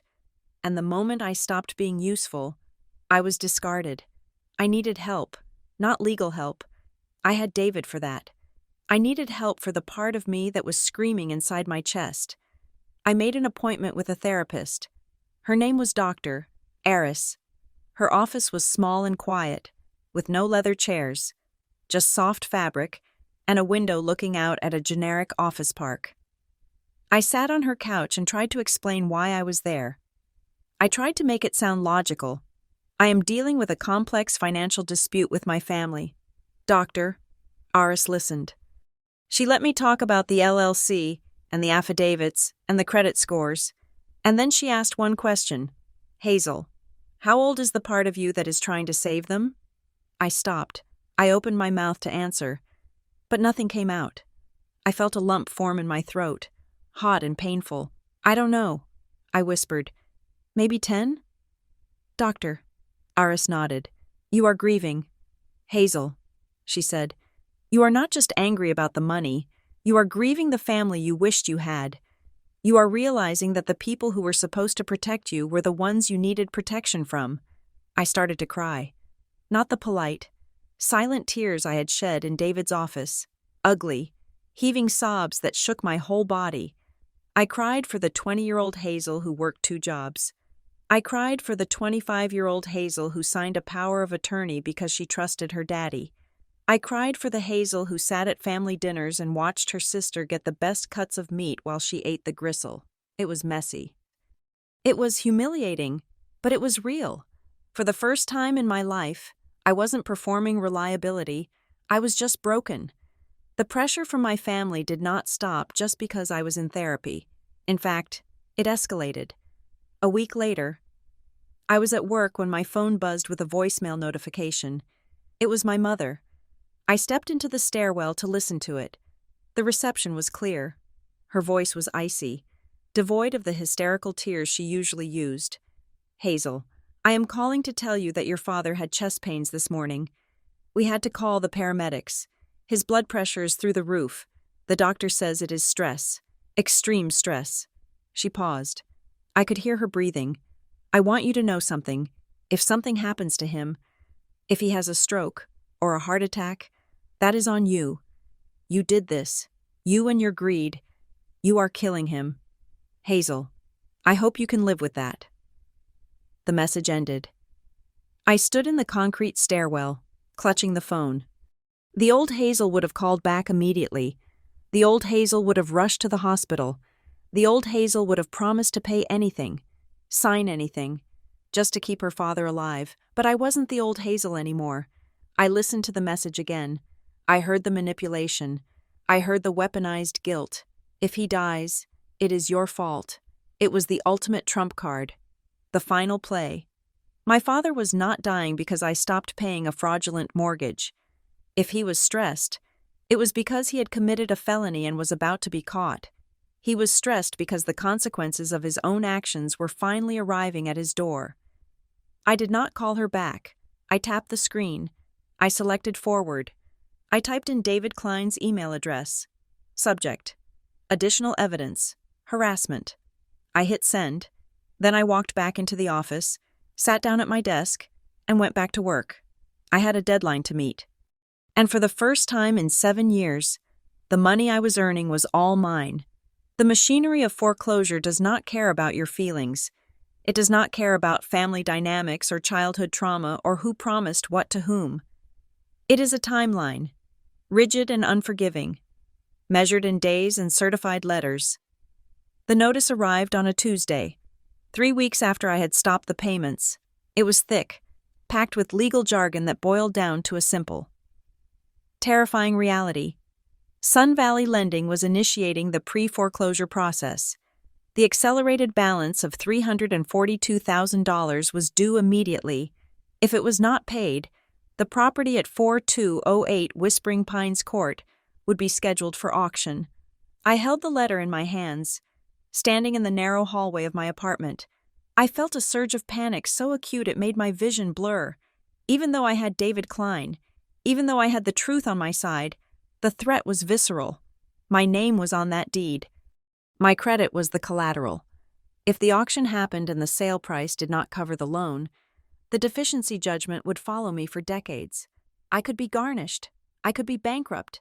I was trapped between a rage that wanted to burn the world down and a fear that whispered I should just pay the money to make the monster go away. But I could not pay. I did not have $300,000. I barely had $5,000 in my emergency fund. I sat down at my kitchen table and forced myself to breathe. There was still a part of me, the old Hazel, the reliable daughter, who believed there had to be a way to solve this without destroying them. I was still looking for the exit ramp where nobody got hurt. I drafted a proposal. It was clinical, fair, and incredibly generous given what they had done to me. I sent it via email to my parents, copying Lena, though I knew she would only read it to mock it. Mom and Dad, the foreclosure process has started. We are out of time for arguments. I am offering you a path forward that does not involve criminal charges, but it requires total honesty. 1. You will sign a notarized admission that I did not authorize the original loan or the refinance, and that the proceeds were used without my consent. 2. We will meet with a HUD-certified housing counselor to discuss a short sale or a deed in lieu of foreclosure to satisfy the bank. 3. You will meet with a fee-only financial planner to restructure your own budget so you can live within your means. 4. You will sign a repayment agreement for the $45,000 you took in equity, payable over 10 years, if you agree to this. I will pause the fraud investigation filing. I will help you navigate the bank, but I will not pay another cent of the mortgage. I waited. I stared at my inbox, watching the minutes tick by. I was offering them a lifeboat. It was a leaky lifeboat, and they would have to row hard, but it wouldn't sink them. The response came 4 hours later. It was not an email. It was a phone call from my father. I picked up. I recorded it. Did you read the proposal? I asked. I read it, he said. His voice was tight, vibrating with suppressed anger. You want us to sign a confession? That is what this is. You want us to sign a paper saying we are criminals. I want you to tell the truth. Dad, if you sign the admission, we can show it to the bank. We can prove that I was a victim of familial coercion without necessarily pressing charges if we work with them on a settlement. It is the only way to save my credit and yours. Save our credit? He laughed, a harsh, barking sound. If we sign that paper, Hazel, you hold the whip. You could take that to the police anytime you want. You want to dangle prison over our heads for the rest of our lives? I am trying to help you avoid prison. I snapped. The bank is already investigating. If I don't give them a narrative, they will find their own, and their narrative will be that we all conspired to defraud them. We are not signing anything, my father said firmly, and we do not need a financial planner. We know how to manage our money. You clearly don't. I said, you stole my identity to buy a house you couldn't afford. We need you to handle this quietly. Hazel, he said, his voice dropping to that familiar, demanding register. Just pay the arrears. Catch up the loan. We will list the house ourselves in the spring. No counselors, no lawyers, no confessions. Just family handling family business. I closed my eyes. They were standing on the tracks. The train was coming, and they were arguing about the price of the ticket. I cannot do that. Dad, I won't. Then you leave us no choice, he said. He hung up. The next day, I found out what no choice meant. I received a text from my cousin Mike. We had always been friendly, if distant. He was a good guy, a high school teacher in Ohio who mostly posted pictures of his golden retriever. "Hey, Haz," he wrote, "I know things are tough right now, but I just wanted to reach out. Your mom told Aunt Linda about the promise you made to cover the investment property. I know financial situations change, but if you gave your word, it is really hard on them that you are backing out now. They are saying they might lose their own house because they counted on you keeping your vow." I stared at the screen. The room seemed to tilt. They had framed it as a broken promise. They weren't telling people they forged my signature. They were telling people I had promised to pay for the townhouse as an investment for the family, and that I had reneged out of spite or greed. They were using the ambiguity of the situation to paint me as the unstable one. They counted on you keeping your vow. It was brilliant, in a sick way. It played into every stereotype of the ungrateful child who abandons their aging parents. It made them the victims of my fickleness, rather than the perpetrators of a crime. I typed back to Mike, "Mike, I never promised anything. They forged my signature on a $300,000 loan while I was recovering from surgery. They stole my identity. Do not believe the story they are selling." I watched the 3 dots of his typing bubble appear, then disappear, then appear again. "Whoa." He finally wrote, "Okay, that is heavy. I am sorry I got involved." He didn't believe me, or he didn't want to believe me. It was easier to believe that I was being difficult than to believe that Aunt Susan and Uncle Bob were felons. I put the phone down. I felt isolated in a way I had never experienced before. They were salting the earth. They were making sure that even if I won the legal battle, I would lose the war for my reputation. 2 days later, the stakes escalated again. I checked my mail. Amidst the flyers and the bills, there was a thin white envelope from the Department of the Treasury, Internal Revenue Service. My stomach dropped. I tore it open. "Dear taxpayer, we are requesting clarification regarding your involvement with LPP Home Ventures, LLC. Our records indicate that your Social Security number is associated with this entity as a member/partner. We have not received a Schedule K-1 or a valid tax return for this entity for the tax years ending in 2023 and 2024. I leaned against the wall, reading the letter again. They had used my Social Security number to register the LLC. Of course they had. They needed a legitimate identity to anchor the business. But they hadn't filed the taxes. Or worse, they had filed them incorrectly, or ignored them entirely. This wasn't just a bank dispute anymore. This was the federal government. This was tax fraud. If the IRS decided that I was a partner in this business, I could be liable for back taxes, penalties, and interest on income I never saw, and a company I didn't know existed. I drove to David Klein's office without calling first. I walked in, laid the IRS letter on his receptionist's desk, and waited. David came out 5 minutes later. He saw my face and waved me back. I showed him the letter. "This changes the timeline," he said, his face grim. "The IRS does not play games. If your name is on that LLC, you are in the blast radius." "What do I do?" I asked. My voice sounded small, like a child's. I felt like I was drowning. Every time I surfaced, another wave hit me. "We have to file the police report," David said, "today, and we need to submit a sworn affidavit to the IRS claiming identity theft. You have to formally disavow the entity. You have to say, under penalty of perjury, that you did not form this company and you are not a partner." I nodded. "Hazel," David said, looking me in the eye, "this is the moment. The affidavit we discussed, the one for the bank, we are going to use that for the police and the IRS too. But once we send this to the IRS, your parents will almost certainly face a federal audit, and given what you have told me about their finances, that audit will likely uncover criminal negligence or fraud." "I know," I said. David pulled the document out of the file, the affidavit I had hesitated to sign before. "I need you to review it one last time," he said. "Take it home tonight. Read every word. If you sign this, you are lighting the fuse. There is no stamping it out." I took the document home. I sat in my apartment. It was quiet. I didn't turn on the TV. I didn't turn on music. I just sat at my kitchen table with the affidavit in the center of the placemat. I, Hazel Price, being duly sworn, depose and state. I read the paragraphs. They were dry, factual descriptions of betrayal. On or about November 12th, unknown parties used my personal information. I did not authorize. I received no benefit. I looked at the signature line. I started to cry. I didn't cry because I was afraid of the IRS.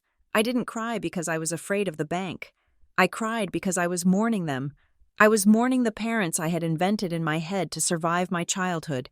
The parents who loved me, who were just a little disorganized, a little stressed.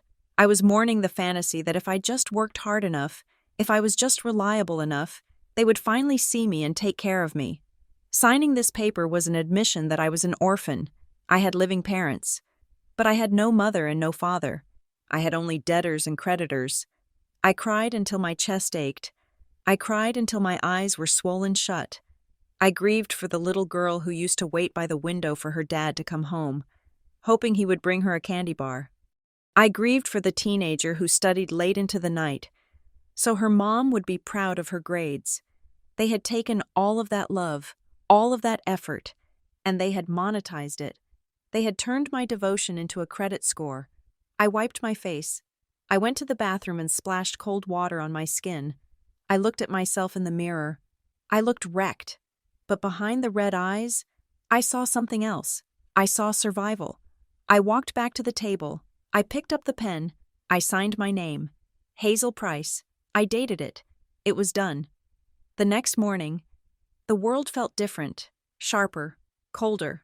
I scanned the signed affidavit and emailed it to David. Filed. I wrote, by noon. David replied, received. We are transmitting to Sun Valley Lending, the credit bureaus, and the IRS Identity Protection Unit. We are also filing the report with the Merriwick Police Department. The reaction was swift. 2 days later, I received a notification from my credit monitoring service. Dispute update. Investigation opened. Sun Valley Lending sent a letter acknowledging receipt of the fraud claim. They requested a copy of my police report. They requested signature samples. And then, my parents found out. My phone rang at 3 p.m. It was my mother. I didn't answer. She left a voicemail. You are evil, she hissed. Her voice was unrecognizable. It sounded like grinding metal.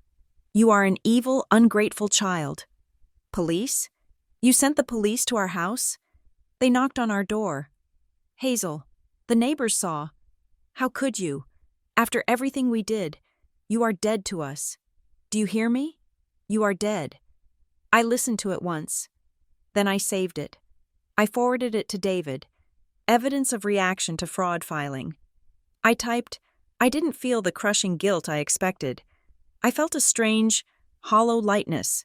They called me evil because I stopped them from robbing me. That was their definition of evil. Anyone who had boundaries. But the war wasn't over. Lena had not played her card yet. 3 days later, I was at work. I was in the middle of a meeting with my team, discussing the quarterly budget projections. We were in the glass-walled conference room near the lobby. I saw movement out of the corner of my eye. Lena was in the lobby. She was not wearing a trench coat this time. She was wearing jeans and a t-shirt, looking disheveled and frantic. She was arguing with the receptionist. I froze. Excuse me, I said to my team. I need a moment. I stood up and walked toward the glass door. Lena saw me. Her eyes locked onto mine, wild and desperate. Hazel, she screamed. Her voice carried through the glass. My coworkers turned. The receptionist looked terrified. Why are you doing this? Lena yelled. Pushing past the reception desk, she strode into the open plan office. Why are you doing this to Mom and Dad? I stepped out of the conference room, closing the door behind me to shield my team. Lena, leave, I said. My voice was low, steady. You sent the cops, Lena shouted. She was performing now, playing to the audience of stunned accountants and project managers. You are trying to put our parents in jail. Who does that? What kind of monster does that? People were staring. I could feel the heat rising in my cheeks, the mortification of having my chaotic, toxic family spill into the one place where I was respected and safe. But I did not yell back. I did not engage in the drama she was trying to create. I turned to the security guard who was jogging toward us. "Jim," I said calmly, "this woman is trespassing. Please escort her out." Lena's jaw dropped. She expected me to beg. She expected me to drag her into a private room and plead with her to stop. She didn't expect me to treat her like a stranger. "You can't do that," Lena shrieked as Jim took her arm. "I am her sister. Hazel, tell him." "I don't know who she is." I said to Jim, "Please remove her." It was a lie, but it felt like the truest thing I had ever said. I didn't know who she was. This screaming, entitled stranger wasn't my sister. "You bitch!" Lena screamed as Jim pulled her toward the elevators. "You are going to pay for this. You think you are better than us? You are nothing." The elevator doors closed, cutting off her voice. Silence returned to the office. I stood there for a moment, smoothing down the front of my blouse. I could feel the eyes of my coworkers on me. I turned back to them. "I apologize for the disruption," I said clearly. "That was a personal matter involving a legal dispute. It will not happen again." I walked back into the conference room and sat down. "Okay," I said, looking at the spreadsheet on the screen. "Let's talk about the Q3 variants." My hands were shaking under the table, but my voice was steady. It was both terrifying and freeing. I had publicly rejected them. I had drawn the line in concrete. That afternoon, David called with urgent news. "Hazel, we caught something." He said, "What now?" I asked. "I have alerts set up on your parents' names and the property address." He said, "It looks like they applied for a hard money loan this morning." "A hard money loan?" "It is a lender of last resort. High interest. Short term. They are trying to refinance the townhouse again. They are trying to pull more cash out. Or maybe use a new loan to pay off the arrears on the Sun Valley loan to stop the foreclosure." "If they refinance, does it get my name off?" I asked. "No," David said. "If they refinance using the LLC, and you are still listed as a member of the LLC in the state records, you could still be entangled. And worse, if they use your information again, they wouldn't dare." I said, "Not after the police visit. Desperate people do desperate things. Hazel, they are trying to fix the mess by digging a deeper hole. Block it," I said. "We are," David said. "I am sending a cease and desist to the hard money lender immediately, informing them of the pending fraud investigation and the dispute over the property title. No legit lender will touch that property with a 10-foot pole once they know there is a police report attached to it." "Good," I said. I hung up. I realized then what was happening. My parents were scrambling. They were throwing everything at the wall. Guilt, public shaming, new loans, hoping something would stick. Hoping I would break, but they didn't understand. I wasn't fighting them with emotion anymore. I wasn't fighting them with tears or arguments or family meetings. I was fighting them with procedure. The final confrontation wouldn't be a screaming match in a living room. It wouldn't be a tearful reconciliation. It would be a stack of paper. It would be sworn statements. It would be recorded facts. They could manipulate feelings. They could manipulate memories. They could manipulate relatives.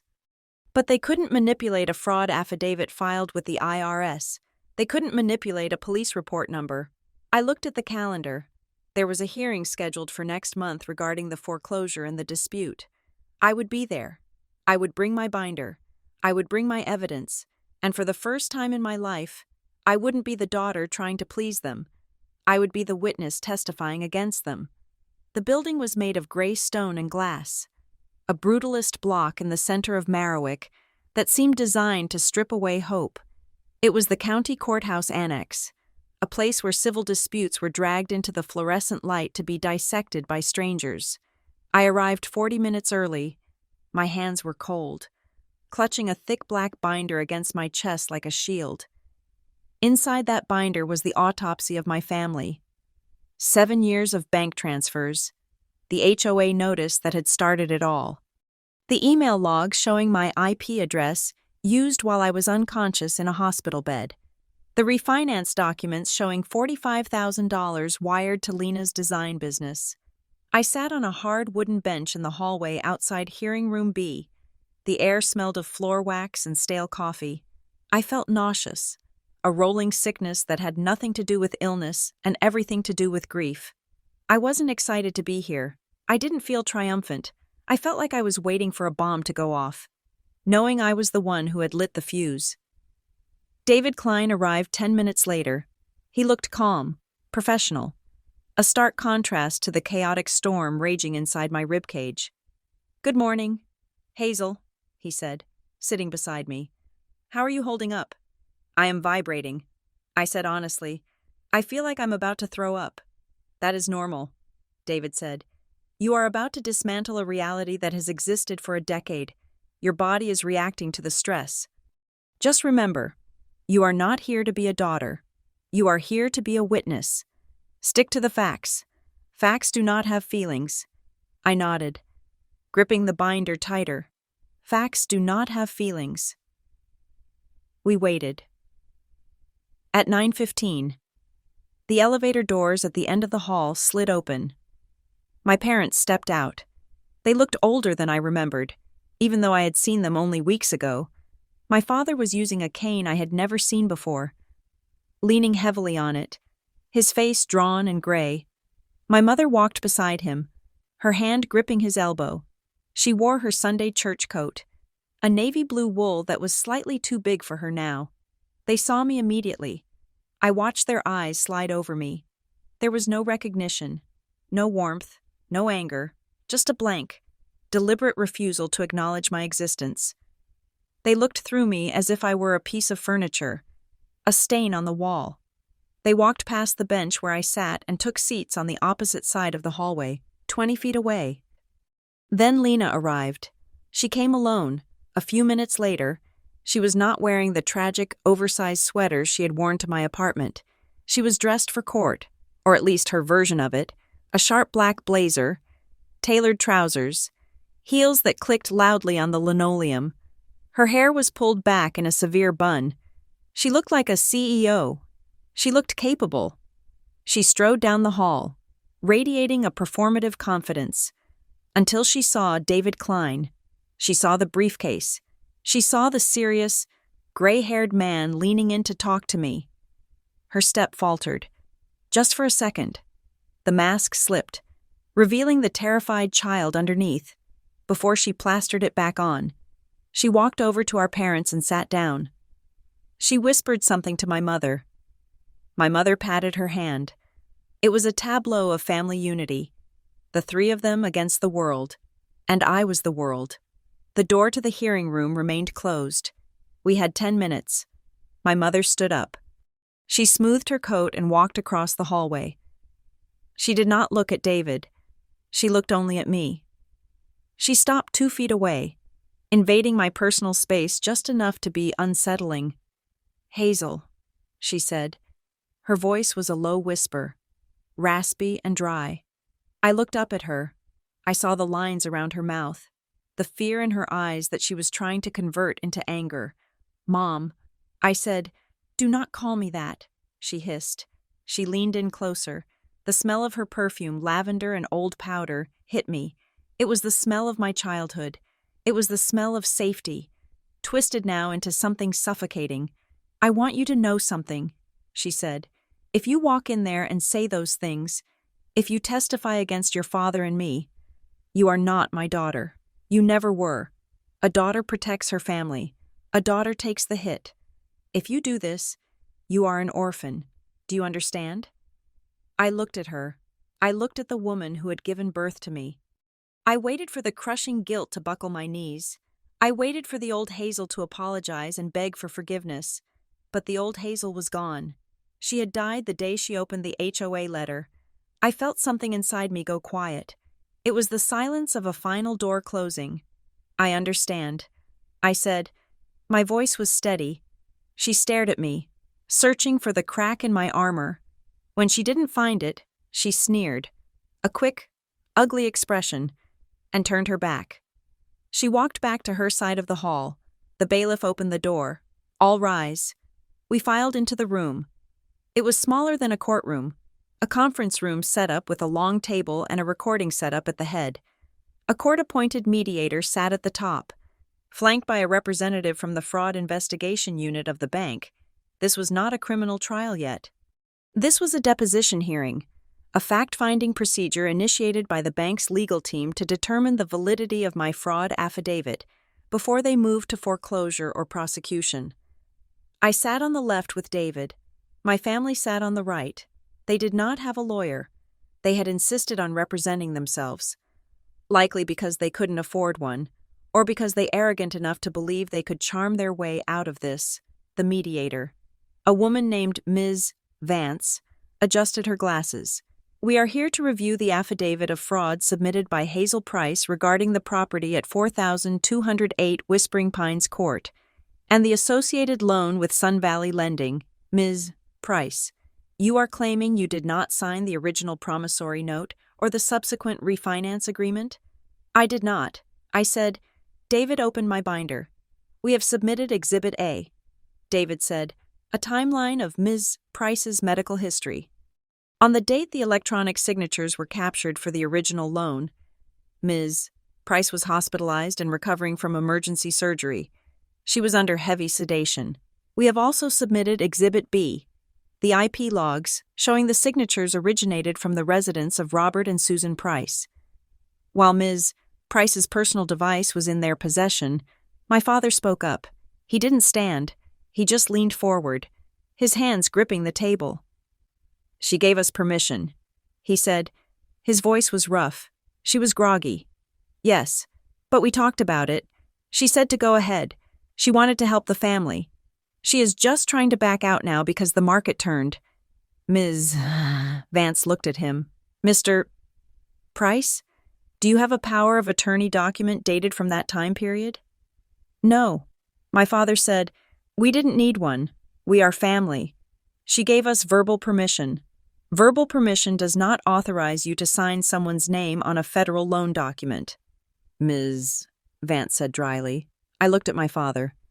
He looked shocked that his word wasn't enough. He had lived his whole life believing that his authority as a father superseded the law. David continued. Furthermore, we have Exhibit C. David said, 7 years of bank transfers, every month, for 84 months. Hazel Price transferred $1,250 to a routing number connected to the loan servicer. She was told this was for her parents' primary residence mortgage. She was deceived about the destination of the funds. My mother spoke then. She sounded shaky, playing the frail old woman card. We never told her it was for our house. She said, dabbing at her eyes with a tissue, we said it was for housing costs. That is a broad term. She assumed. We didn't lie. I felt a spark of rage, but I stamped it down. I have text messages. I said. I pulled a sheet of paper from the binder, dated 3 years ago. Me. Mom, did you get the mortgage money for the house? Mom. Yes. Thank God. We can keep the lights on. You let me believe I was saving your home. My mother glared at me, the tissue forgotten in her hand. Ms. Vance turned to Lena. Ms. Lena Price, the mediator said, you are listed as a member of the LLC, LPP Home Ventures. Lena straightened up. She fixed her blazer. Yes, she said, I am the managing partner, according to the records. 2 years ago, a cash-out refinance was executed on the property. $45,000 was extracted from the equity. Yes, Lena said. That was a business decision. To improve the asset. To improve the asset. Ms. Vance repeated. Do you have receipts for the improvements? Renovations? Repairs? Lena hesitated. She looked at our parents. They stared at the table. We did a lot of work, Lena said. Painting, staging, marketing, $45,000 of painting, Ms. Vance asked. And medical bills, Lena added quickly. Family medical bills, my dad's back surgery. We used the equity to pay for that.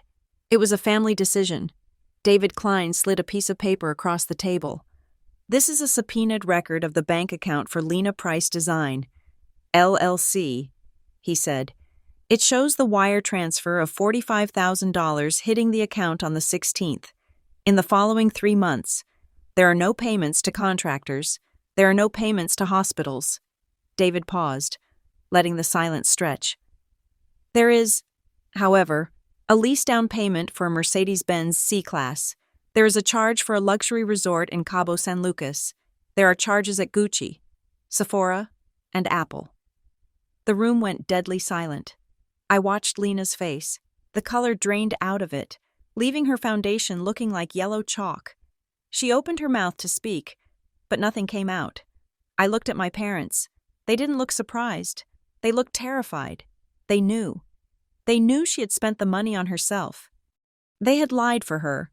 They had told me they needed money for medical bills, while Lena was driving a Mercedes I paid for. Ms. Vance looked over her glasses at Lena. So, the funds were not used for the property, she said, and they were not used for medical bills. They were misappropriated for personal use. I have a salary. Lena stammered. As the manager, that was my compensation. Compensation for managing a property that was in default? Ms. Vance asked. A property paid for by a victim of identity theft? It wasn't theft, Lena shouted. Losing her composure entirely, she slammed her hand on the table.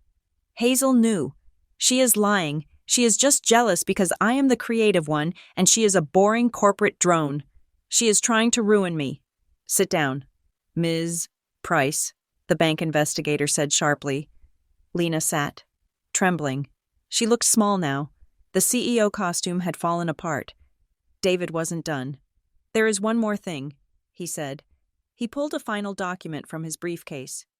I hadn't seen this one before. During the discovery process with the lender, we uncovered the internal authorization form for the refinance. David said, "This is the document that authorizes the bank to release the funds to Lena Price Design, LLC. It requires the signature of all guarantors." He placed the paper in the center of the table. There, at the bottom, was my name, Hazel Price. But it wasn't the looped, traced signature from 7 years ago. This signature was different. It was sharp, angular. It looked exactly like my current signature. I stared at it. How? I whispered. David looked at Lena. Someone practiced, he said. Someone didn't just trace a high school yearbook. Someone had access to Hazel's recent documents. Her lease? Her work contracts? I looked at Lena. I remembered the time she visited my apartment 2 years ago. She had asked to use my scanner. She said she needed to scan a contract for a client. I had let her sit at my desk alone for an hour. You stole a signature sample, I said. My voice was quiet, but it filled the room. You practiced my signature so you could steal the equity. Lena didn't answer. She looked at the wall. My father spoke up, his voice shaking. It is not what it looks like, he said. It looks like bank fraud, wire fraud, and aggravated identity theft, the bank investigator said. He closed his folder. The sound was like a gunshot. This hearing is concluded. The investigator said, We have seen enough. Sun Valley Lending will be moving to void the liability against Hazel Price based on the evidence of fraud. However, we are required by federal law to refer this matter to the District Attorney's Office for criminal prosecution. My mother let out a sound that was half gasp, half scream. Criminal? She choked out. But we are old. We are her parents. That does not grant you immunity from the law. Mrs. Price, the investigator said, you conspired to defraud a financial institution. You crossed state lines with wire transfers. This is federal. He stood up. Ms. Price, he said to me, you are free to go. We will be in touch regarding the removal of the debt from your credit report. I stood up. My legs felt like rubber. I looked at my family one last time. My mother was weeping, her face buried in her hands. My father was staring at the table, his mouth open, looking like a man who had just watched his house collapse. And Lena was looking at me. Her eyes were pure, distilled hatred. You did this, she mouthed. I looked at her. I looked at the sister I had protected, the sister I had funded, the sister I had loved more than myself for 30 years.